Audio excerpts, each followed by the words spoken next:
ball game than somebody being in a room learning something very specific.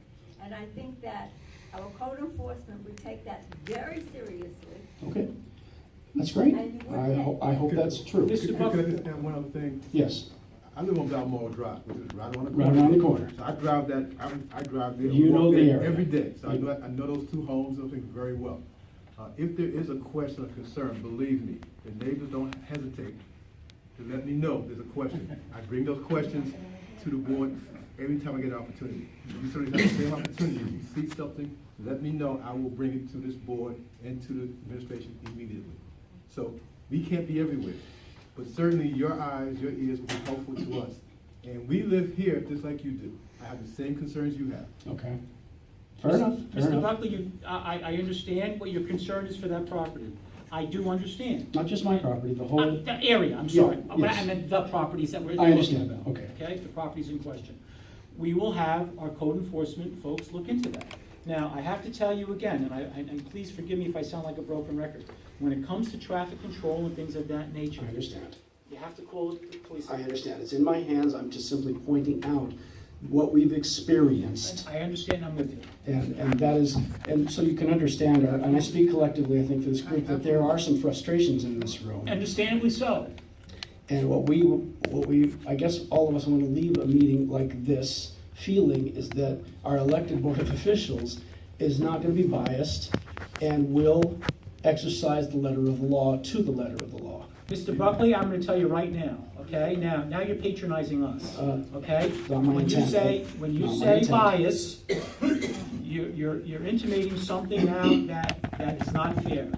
We are a village of 8,300 people. Okay. We are a trustee, we are elected board of trustees. We live here, we walk the village, we see the village every day. We all want the same thing for the village. No one is gonna accuse us of being biased. Okay. Because that's not what we do. Then We I owe you represent an everyone apology. equally. Then I owe you an apology. That was not my intent. My intent here is to be rational, calm, and hopefully come to some understanding. It's a community, Mr. Buckley, I'm with you. Okay, then I'll leave it at that, at the risk of being redundant. Thank you. I just wanted to And state. thank you for your comments. It's appreciated. And if you see me, stop me, let me know. Of course, I'll- My neighbors do that all the time. I'll jump out in the middle of the road and wave, Hey, yeah, okay. I walk it every day, Okay. He's used to it, don't worry. every day. I just wanted some Just again, name your. Diana Corbin, 6 Aberdeen Avenue. Yes, Mr. Have the codes changed in terms of monies being exchanged for instruction in a house? Because as a residential area, you're not supposed to use your house as a business, is that right? I'm really not, I don't know what your question is. The laws No, I'm haven't just changed with asking regard you. to You home-based can business. have a home business, you can have a home business. Yes, a room But set you have to- aside. But you have to go through There's a permit Yes. process. a permit process in order to be able to do Correct. that. Permit process. Oh, We I, have people in the village, we have a chiropractor who uses part of our Yes. house as a business. We have people who use part of their house as a business.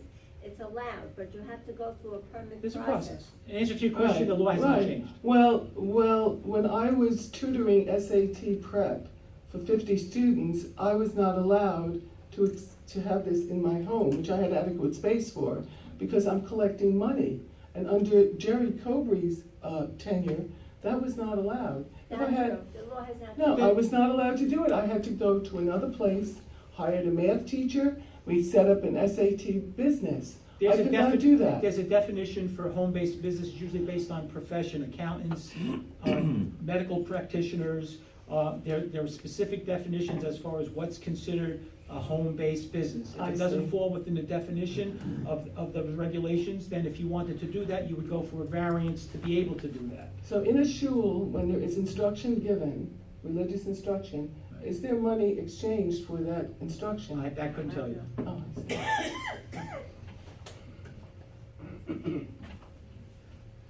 Go ahead. I think we have another first timer. I appreciate you yielding, Mr. Lieberson, thank you.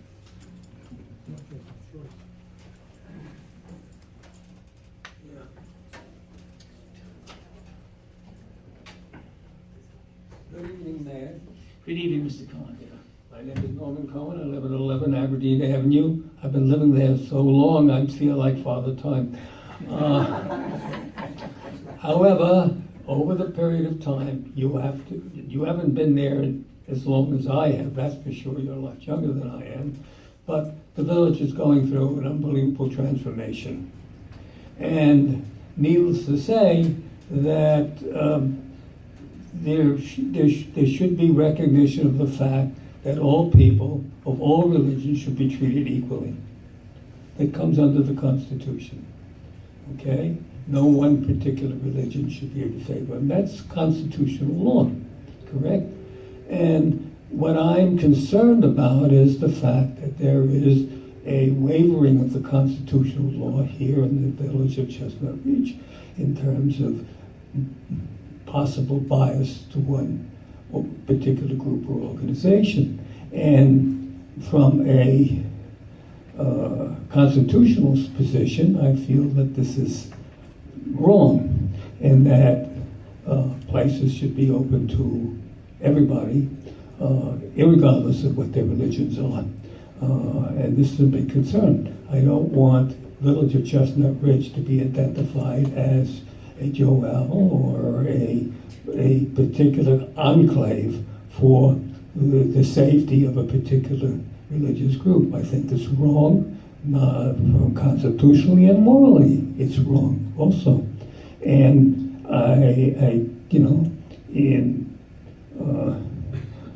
and also the other thing I'm concerned about is the tax ratables.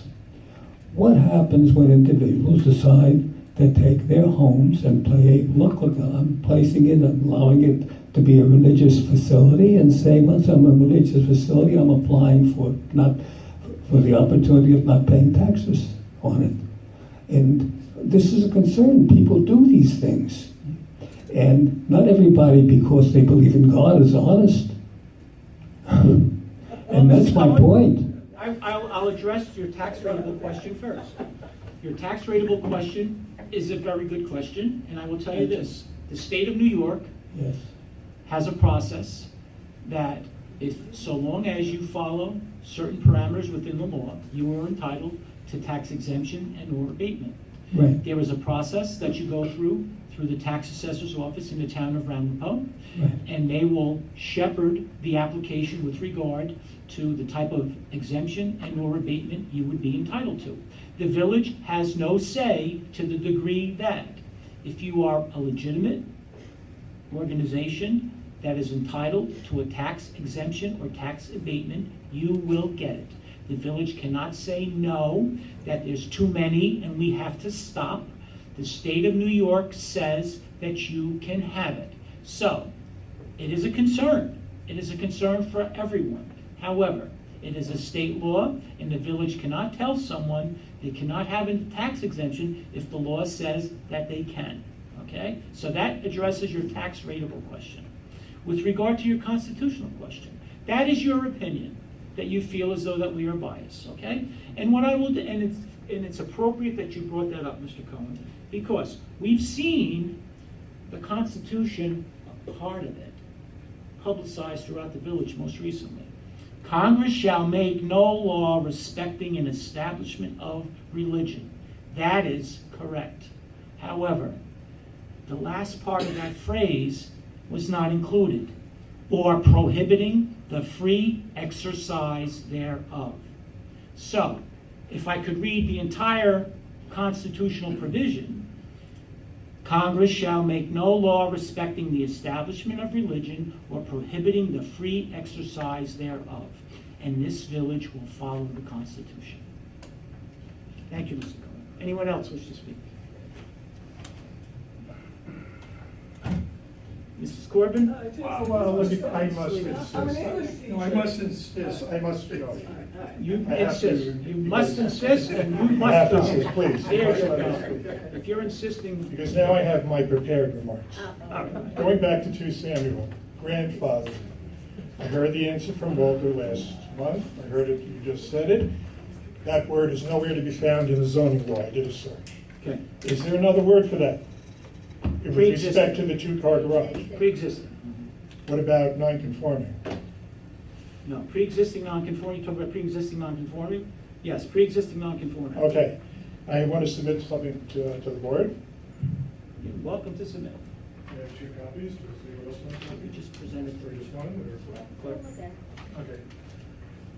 So, I state in there what the law for the 2-car garage is for an R25 zone.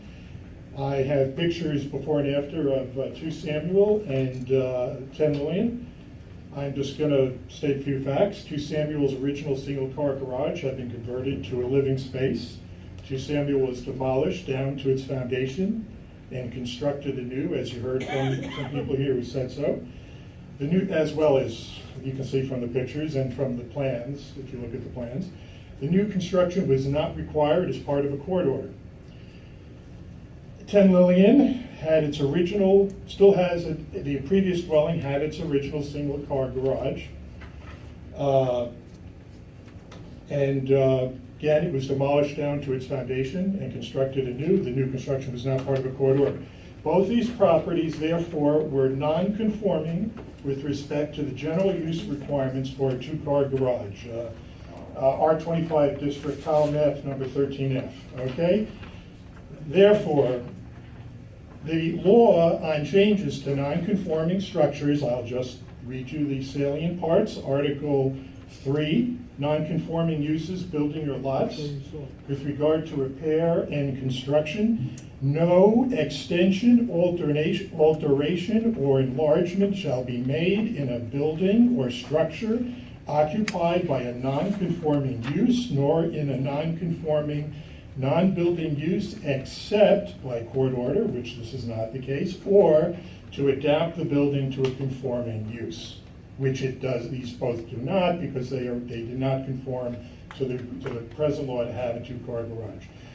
All right, that's the facts. And I finally have a statement that I would like to be, I'm going to read, and I'll give this to the clerk. I would like this to be submitted in its entirety into the minutes for the record.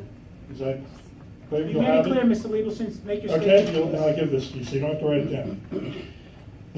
So based on what I just laid out, the new construction at 2 Samuel Road and 10 Lillian Drive in Chestnut Ridge, New York, was approved by the building inspector in clear violation of Village Code, Article 13, Section 3A, because the previous non-conforming dwellings underwent significant extension, alteration, and enlargement without being adapted to conforming use by having a 2-car garage as required by the general use requirement, column F, number 13, blah, blah, blah.